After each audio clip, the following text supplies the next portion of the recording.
నల్లేరు పచ్చడి అనమాట.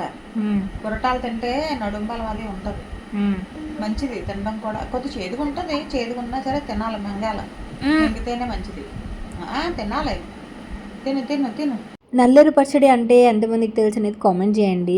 ఇది వచ్చేసి మా మామయ్య వాళ్ళ వైఫ్ పంపించిందనమాట. సో నేను పురటాలని కాబట్టి ఇది పురటాలు తినాలి అనేది ఏమి ఉండదు. ఇది మెయిన్ ఈ పచ్చడి చేసుకుంటే బాడీ పెయిన్స్ బాగా తగ్గుతాయి అనమాట. బ్యాక్ బోన్కి చాలా మంచిది.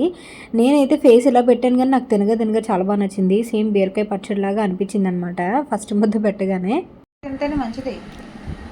నడువు నొప్పి అంటున్నావు కదా, ఏదో నేను ఏదో చెయ్యలేదు.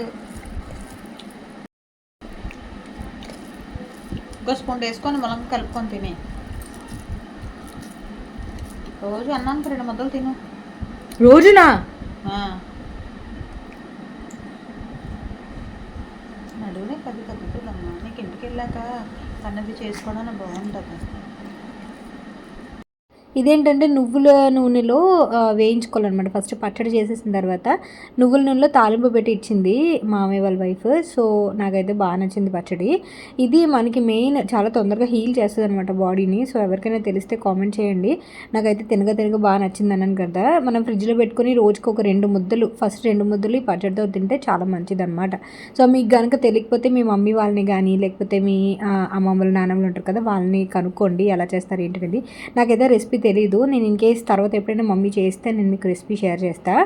ప్రస్తుతానికైతే ఇది నేను ఫస్ట్ టైం తిన్నాను కాబట్టి ఒక జస్ట్ మెమరీ లాగా మీకు ఇన్ఫర్మేషన్ లాగా యూజ్ అవుతుందని షేర్ చేస్తాను అంతే. Thank you.